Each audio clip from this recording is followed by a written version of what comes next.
Hello there everybody and welcome back to Movie Squirm. Today I'm going to be ranking the entire Exorcist franchise and we got 6 movies to go at here, and I got to be honest, this is not the most fun franchise to visit in the horror genre. There's 1 or 2 good movies in here, but I kind of didn't feel like it had to be a franchise, but it is what it is. I'm not against remakes or sequels because you've always got the original, but it just felt weird to have 6 movies coming from that original that we got in 1973. Now, I've reviewed The Exorcist 1, 2 and 3 in full, and also The Exorcist Believer. So if you want to check them reviews out, I'll leave that in my Exorcist playlist down below. I didn't have time to get to Beginning or Dominion, but if we get another Exorcist movie next year or the year after that, I will try and squeeze them into my review series. Also, if you want to see more rankings, they'll be down below in the description as well. I've done Evil Dead, Sleepaway Camp, stuff like that. So they'll be in the description down below as well. So let's just get into it now with 6th place. The power of Christ compels you! The power of Christ compels you! In 6th place, it's no surprise to anyone who has seen this franchise, The Exorcist 2, The Heretic. Now, this isn't just the worst movie in this franchise to me personally, it's possibly the worst movie I have ever seen in my life. I can't quite believe how we got to this point where everyone sat down after reading the script, greenlighting this movie, giving money to it, watching the movie after it's made and going, yeah, that'll do. It is absolutely painfully dreadful of what happened here. So basically, John Borman, who directed this film, kind of said that the first movie is the evil, he wants this to be the good, and it goes in totally new directions where there is nothing wrong with that. If you want to do a sequel that's attached to the original but go in different directions, that's fine. But it goes so far and so different and just shits all over the Exorcist fans. It doesn't really contain any themes from the original at all, apart from 1 or 2 moments. And this just tries to be way too ambitious for its own good. Basically, we've got Regan coming back, Linda Blair, who is definitely the biggest positive about this movie. It's the only positive, really. And it's surprising because there's a good cast in there. You got Richard Burton, Louise Fletcher. I mean, they're... Well, Richard Burton is not enough actor I've seen in any movies, but apparently he's one of the biggest actors back in his day. Louise Fletcher played one of the greatest horror movie villains in Nurse Ratched and One Flew Over the Cuckoo's Nest, but they're just given absolutely zero to do. They are very boring characters, and Richard Burton, man, he really brought the movie down for me as the main protagonist in Father Lamont. I just hated this guy. He just looked so miserable and down, and he just looked like he didn't want to be there, and I can't blame him. Linda Blair does pick the movie up a little bit with her fun personality and charisma, but like I said, she's the only positive about the movie. And then we see her trying to connect with this demon that still lurks inside her apparently, and other characters with this head device trying to find this demon inside her, and Father Lamont is trying to find out what happened to Father Merrin by going back to Africa, and all these locusts are involved. He tries to find this kid called Komodo. I quite forgot his name, sorry. And he basically fought off the demons because they came in form of locusts, and now he's studying locusts and how to defeat locusts if it ever comes back. It's just one of them insane movies, man, and I was like, what the fuck is going on here? It was also the most boring movie I have ever seen in my life. Like, it was the worst 2 hours of my entire life. I was watching this film going, when is it gonna end? I was an hour in and I paused the movie and thought, okay, it's got to be nearly over now. And there was still half to go. It was dreadful. I hated it. I hated every single second of this movie. I don't recommend it to anyone unless you're my worst enemy and I want you to go through some really bad, painful scenes of just terrible movie making. I hated it. It is the worst movie I have ever seen in my life. A absolutely dreadful sequel that is Exorcist 2, The Heretic. The power of Christ compels you! The power of Christ compels you! Coming in fifth place, we do have The Exorcist Dominion, the prequel to The Exorcist. Now, there's a little bit of a story going on here with The Exorcist Beginning and The Exorcist Dominion, where they made two of the same movie within 2 years. And I think this is how it went, where Paul Schrader made a movie and they didn't quite like it.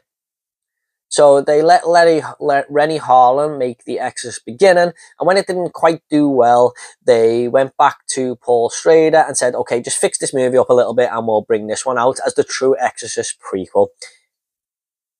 And they used the same actor as Father Merrin in Stellan Skarsgård, and it's a prequel about him when he went to Africa and his first encounter with demons and stuff. I think that's the full backstory of it. I think they used the same sort of scenes to incorporate into each movie as well to save a little bit of money, something like that.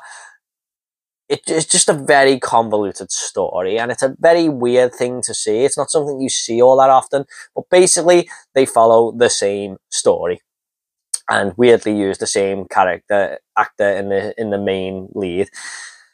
Now, this follows a little bit of PTSD that Father Merrin has, and it builds on that and how he's dealing with grief and some traumatic events in his life from the war. And then he goes to Africa where there's a bit of a conflict with the British Empire and these African villages, and it focuses a hell of a lot on that. Meanwhile, this boy is being possessed by a demon in the village, and it's up to Father Merrin to try and figure out what's going on with him, while this church that has a bit of history was buried underground, and that's where the demon is lurking from. It's a very boring movie. I mean, just too much of this is focusing on the conflict between the African villagers and the British Empire. I mean, I'm here to see an Exorcist movie. I don't give a damn about all that.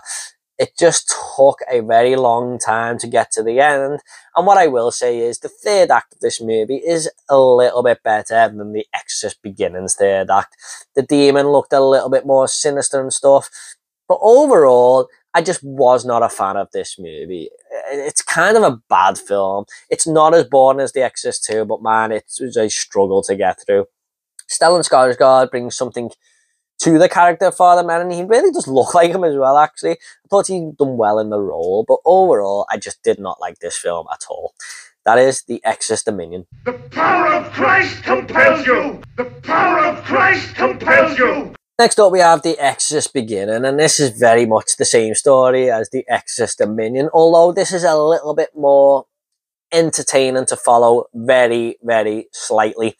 It explains a big battle that went on years before, like hundreds of years before, and that battle is kind of coming back to sort of get revenge, really, and the demon that was involved in that battle is buried in this church that I talked about earlier, and Father Merrin goes to discover this church and fight another exorcism battle with this young boy who is involved in this village where this conflict is going on once again with the African villagers and the British Empire. But there's just a little bit more interesting things that happen in this film, and it's a little bit more easier to follow. There's also a cool little twist thrown in there in the third act, or just at the beginning of the third act, that I kind of didn't see coming. And Father Merrin, played by Stellan Skarsgård, is just seeming like he's a little bit more interested in this one. I don't know if they had to reshoot scenes for the Dominion and stuff, but he was okay in that movie, but he seems more committed in this one. I think the love interest is a little bit more better in this one as well. But overall, it's kind of just a little bit slightly more entertaining than Dominion. Like I said, follows the same story and stuff. They're kind of just two movies that I really don't want to visit again, although I may do if another Exorcist movie comes out to review them on the channel. They were both a struggle to get through, really. The makeup design and stuff as well. I mean, how can it look worse in 2004 than 1973? I just don't get that at all. And the third act, it's just this woman all possessed and stuff, and yeah, you just kind of don't care by then. So, interesting little setup, but one that, from an Exorcist movie, I just quite don't care about. So that is The Exorcist Beginning in fourth place. The power of Christ compels you! The power of Christ compels you! Next up, we have the new kid on the block, The Exorcist Believer. And even though this is in third place, this is not really a movie I particularly enjoyed all that much.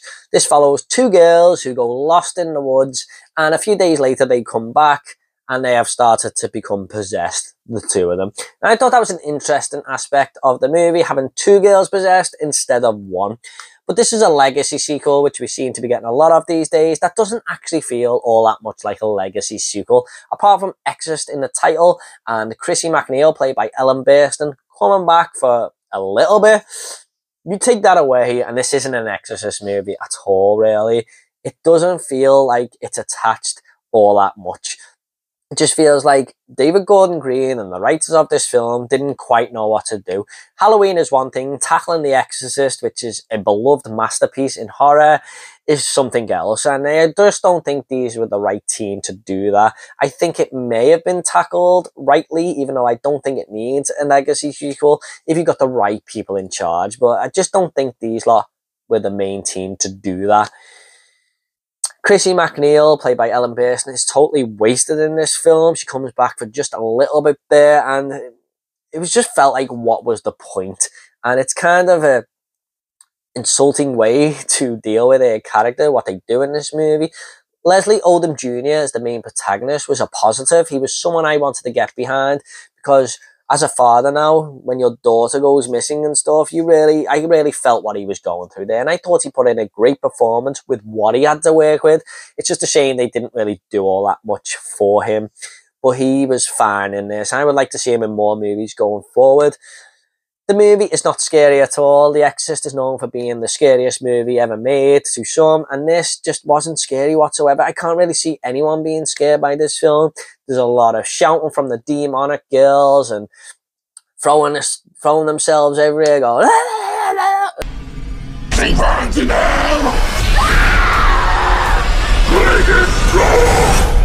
just your typical demonic possession film. And the third act is quite literally hilarious to me. The more I think about the third act, the more bad I think it is. It's just so silly and stupid that after all this slow build up, and I like slow burns, but this one took a long time to get there, the payoff is not very good at all. So definitely one of the more disappointing movies of 2023. I am not really interested in going to see the sequel, although I will, because I'm a horror fan. It's not something I'm going to be looking forward to at all if they decide to do a trilogy out of this. So overall, this wasn't a very good movie, in my opinion. That is The Exorcist Believer in third place. The power of Christ compels you! The power of Christ compels you! In second place, we do have The Exorcist 3, and some people actually consider this to be the best movie of this franchise, but it wasn't quite there for me. Although this is probably the only other movie in this franchise that I really did quite enjoy. And this follows Father Kinderman, who, if you remember, was Lee J. Cobb's character in the first movie, and he makes a friendship with Father Dwyer at the end of that movie, and it follows their friendship 15 years on. So this does feel like more of a sequel, even though it's, using characters that were kind of lower end characters of the first movie and taking them on their journey there. And I liked how it done that, especially for 1990. That felt like a fresh approach. And there is something happening here where this Gemini killer has come back 15 years later, even though he was put to death 15 years ago, and all his killings are recurring, and it's up to Father Kinderman to find out what is going on. And I liked how this turned out to be a detective thriller, kind of like Seven, in the same vein as that, but with a supernatural twist in there just to mix it up a little bit. When priests are being killed in confession boxes and stuff, and religious statues' heads are being cut off in churches and stuff like that, it does feel very sinister and has a creepy vibe going for it. And this movie was really well built up for the first hour. And then Brad Dourif characters come into it as the Gemini killer. I thought he put a great performance in. And the third act just totally goes for it. It also contains one of the greatest jump scares ever put to film. William Peter Blatty actually directed this movie, and he's only ever directed 2 films. He is more of a novelist, but for him to only direct 2 movies and put one of the greatest jump scares ever put to film on camera there just shows how much talent he has. And I thought he directed this movie very well indeed. I'm glad to see it's getting more recognition, especially with social media and stuff. It's got gathering, you know, a little bit of a fan base there as we move forward in time, and people are looking back on this movie and enjoying it for what it actually was. I bet this movie didn't do all that well because of The Exorcist 2 back in the day, as that was just such a bad movie. But this is definitely a vast improvement on that second film. It totally forgets that movie anyway, and it's a direct sequel to the first film. My biggest problem with this one is the third act, when it goes a little bit insane, and I heard there was reshoots and stuff where William Peter Blatty wanted to end it on a more simple note. The studio said, no, you got to put a possession in there. And I think the movie comes a little bit too ambitious, and I kind of got a little bit lost there. I had to read up what the ending was all about and then go back and watch the last 30 minutes again for it to make a little bit more sense. But the whole nurse going to Kinderman's house was creepy as hell. So overall, I think this is a good movie. And that is in second place, The Exorcist 3. The power of Christ compels you! The power of Christ compels you! In first place, though, we got to go with the OG. The Exorcist, of course, one of the biggest masterpieces of horror ever made. Now, I gotta be honest, this is a movie where I really did not get the whole thing watching it growing up. It was something I was really looking forward to back in the day because I heard it was the scariest movie ever made. And in 1999, they brought it back out on VHS, and I watched it at a friend's house. I didn't think it was all that great. I've watched it a couple of times since, and it grown on me ever so slightly, but this was the first time I'd watched it in about 5 years, and I see its genius now. This is a such well-built story, the slow burn story, the build-up, everything there to the third act is my favourite part of this movie, and where all the scary stuff happens is you got this young girl called Regan McNeil, whose mother can't find out what's up to her. She's taking her to every doctor available, and they don't know what's going on with her daughter. And she's just becoming more and more sinister as the movie goes on, because she is in fact possessed by this demon called Pazuzu. And as the movie goes on, I love how her makeup design and stuff becomes a little bit more deteriorated scene by scene. She's getting a little bit more sinister. She's doing things that a 12-year-old girl should not do or even think of. And that's what makes this movie scary. The third act does go a little bit goofy, though. I do think that has dated a little bit. But we've got loads of side stories going on here with Father Karras, who's trying to regain his faith after his mother's death. And he's got to come and try and exorcise this girl with the help of Father Merrin, who's this sort of elite priest, really. And we've got a side story going on with a film director who they don't know if he was drunk and fell down these stairs or if Regan pushed him out the window. And that was my favourite part of the movie, exploring all that. And it makes the 180 head degree turn even scarier than usual. Do you know what she did? Your canting daughter? Now, I watched the director's cut here. You've got the scorpion walk down the stairs and stuff, which is another awesome scene. I just think this movie is probably the best demonic possession movie ever made. I see this time now as an adult through these fresher eyes how genius this movie was. It's got a great cast. Ellen Burstyn is definitely the standout. I know a lot of people say Linda Blair, and she done a great job. Not taking anything away from her, but Ellen Burstyn feels like a mother who is just lost. She's frustrated, she's angry, and it feels like Regan is her real life daughter. She will do anything to protect her. And I loved her performance. It just elevated the film for me. So yeah, so many iconic things I could talk about with this movie. Pazuzu flashing on the screen and stuff, where Father Merrin's having these nightmares. That's creepy as hell as well. And the moment where Father Merrin turns off, that's just an iconic horror movie scene, isn't it? So yeah, I gotta say that this is one of the best horror movies ever made, and definitely comes first in this ranking. Okay guys, hope you all enjoyed this Exorcist ranking. What are your Exorcist rankings? Leave them down below. Are you a fan of these movies? Are you not? Do you think Exorcist 2 is the worst horror movie ever made like me? And do you think the first one is also a masterpiece in horror as well? Let me know down below and we'll get a bit of discussion going. Thanks so much guys. You all take care, and I'll see you on the next video.